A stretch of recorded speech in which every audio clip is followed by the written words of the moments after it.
আসসালামু আলাইকুম। আজকের গল্প ছয় বীর সুকুমার রায়। সে প্রায় 100 বছর আগেকার কথা। সে সময় ইংরেজ এবং ফরাসিতে প্রায়ই যুদ্ধ চলিত।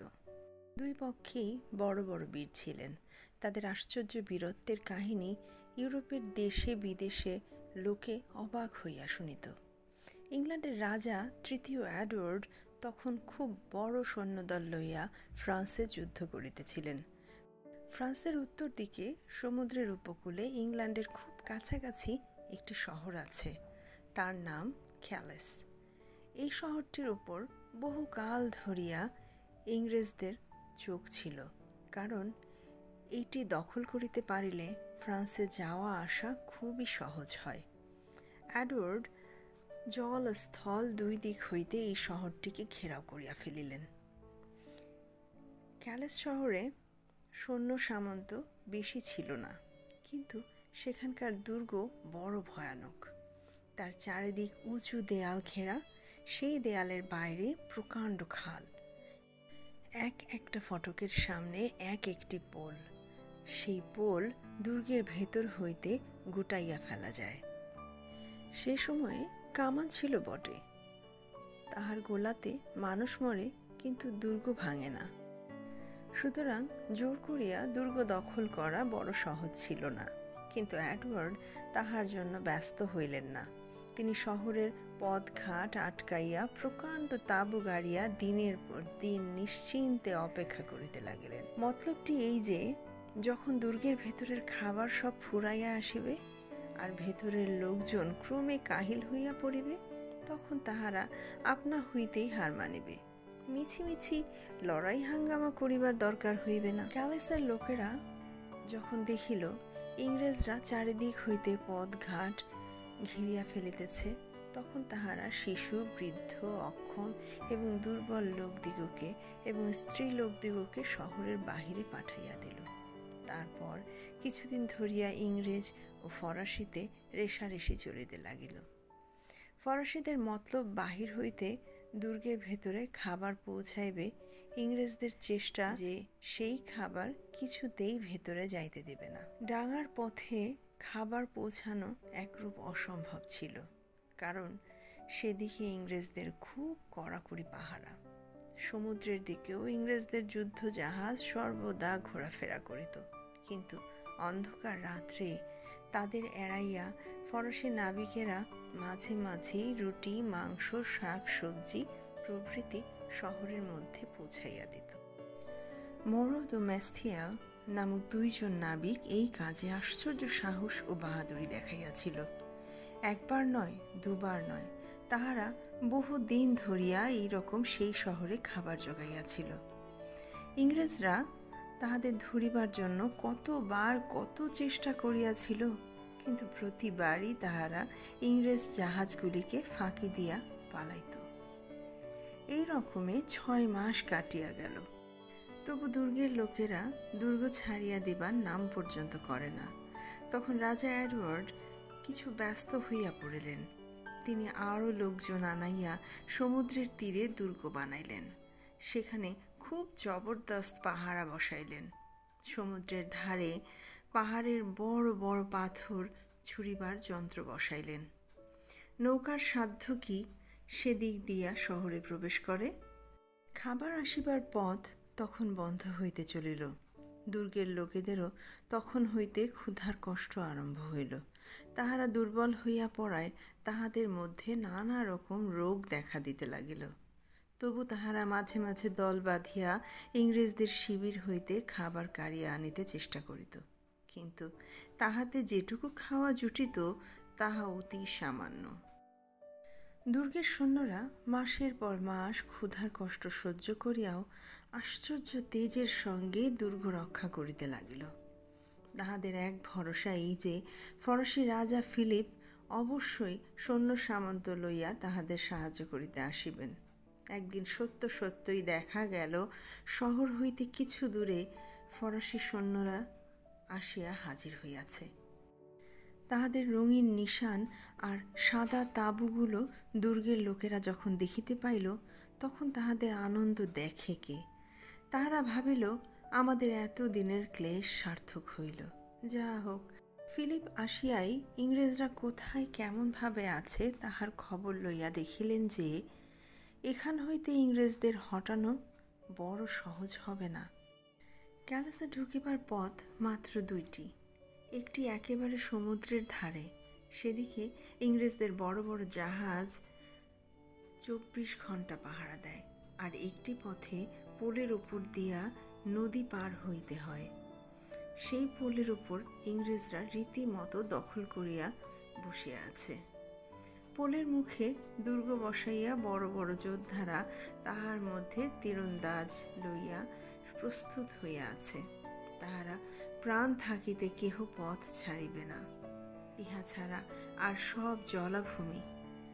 সেখান দিয়া সৈন্য সামন্ত পার করা এক দুরূহ ব্যাপার। ফিলিপ তখন ইংরেজ শিবিরে দূত পাঠাইয়া প্রস্তাব করিলেন, এসো, তোমরা একবার খোলা ময়দানে আসিয়া আমাদের সঙ্গে যুদ্ধ করো। এডওয়ার্ড উত্তর দিলেন, আমি আজ বৎসরখানেক এখানে অপেক্ষা করিয়া আছি। ইহাতে আমার খরচপত্র যথেষ্ট হইয়াছে। এতদিনে দুর্গের লোকেরা কাবু হইয়া আসিয়াছে। এখন তোমার খাতিরে আমি এমন সুযোগ ছাড়িতে প্রস্তুত নই। তোমার রাস্তা তুমি খুঁজিয়া লও। 3 দিন ধরিয়া দুই দলে আপোষের কথাবার্তা চলিল, কিন্তু তাহাতে কোনো রূপ মীমাংসা হইল না। তখন ফিলিপ অগত্যা তাহার সৈন্যদল লইয়া আবার বিনা যুদ্ধেই ফিরিয়া গেলেন। তাহাকে ফিরিতে দেখিয়া দুর্গবাসীদের মন একেবারে ভাঙিয়া পড়িল। এতদিন তাহারা যে ভরসায় সকল কষ্ট ভুলিয়াছিল, এখন সে ভরসাও আর রহিল না। তখন তাহারা একেবারে নিরাশ হইয়া সন্ধির প্রস্তাব করিল। এডওয়ার্ড বললেন, সন্ধি করিতে আমি প্রস্তুত আছি, কিন্তু তোমরা আমায় বড় ভোগাইয়াছ। আমার অনেক জাহাজ ডুবিয়েছ, টাকা ও সময় নষ্ট হইয়াছে এবং অন্যান্য রকমের ক্ষতি হইয়াছে। আমি ইহার 16 আনা শোধ না লইয়া ছাড়িব না। সন্ধির শর্ত এই যে, ক্যালাসের দুর্গ শহর, টাকা কড়ি, লোকজন সমস্ত আমার হাতে ছাড়িয়া দিতে হইবে। আমার যেমন ইচ্ছা ফাঁসি, কয়েদ, জরিমানা ইত্যাদি দণ্ড বিধান করিব, এবং ইহাও জানিও যে আমি যে শাস্তি দিব তাহা বড় সামান্য হইবে না। ইংরেজ দূত তখন ক্যালাসের লোকদের এই কথা জানাইল। তাহারা এমন শর্তে সন্ধি করিতে রাজি হইল না। তাহারা বলিল, রাজা এডওয়ার্ড স্বয়ং একজন বীর পুরুষ, তাহাকে বুঝাইয়া বলুন তিনি এমন অন্যায় দাবি কখনো করিবেন না। ইংরেজ দলের ধনী এবং সম্ভ্রান্ত লোকেরা তখন তাদের পক্ষ লইয়া রাজাকে অনেক বুঝাইলেন। ক্যালাসের লোকেরা বিরূপ সাহসের সহিত কত কষ্ট সহ্য করিয়া বীরের মতো দুর্গ রক্ষা করিয়াছে, সে সকল কথা তাহারা বারবার বলিলেন। এমন শত্রুকে যে সম্মান করা উচিত, এ কথা এক বাক্যে সকলে স্বীকার করিলেন। কিন্তু এডওয়ার্ডের প্রতিজ্ঞা অটল।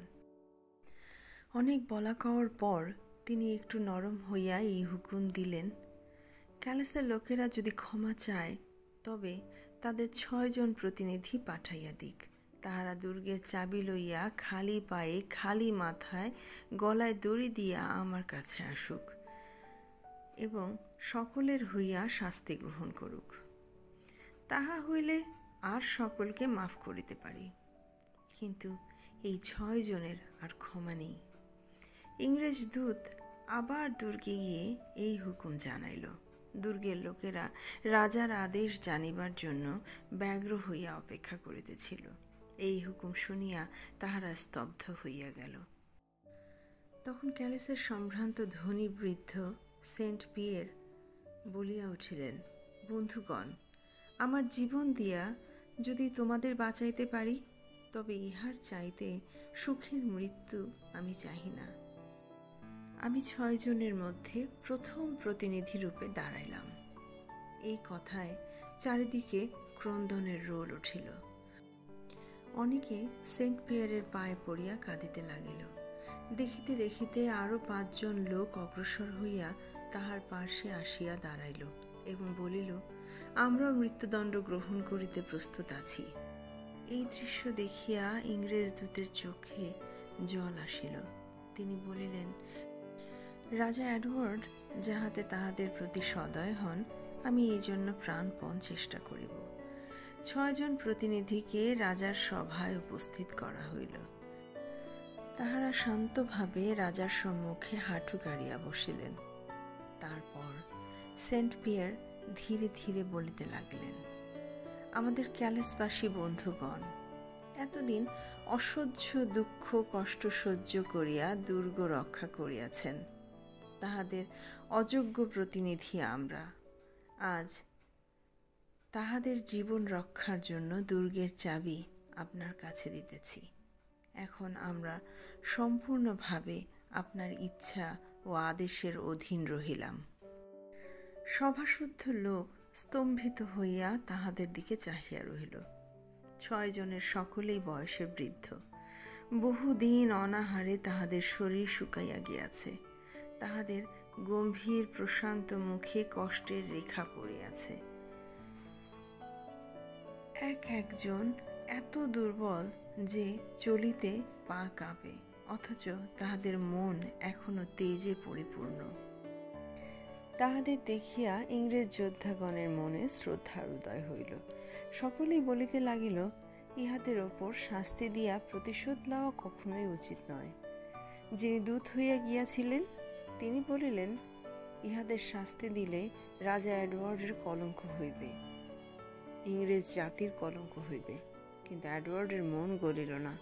তিনি জল্লাদ ডাকিতে হুকুম দিলেন।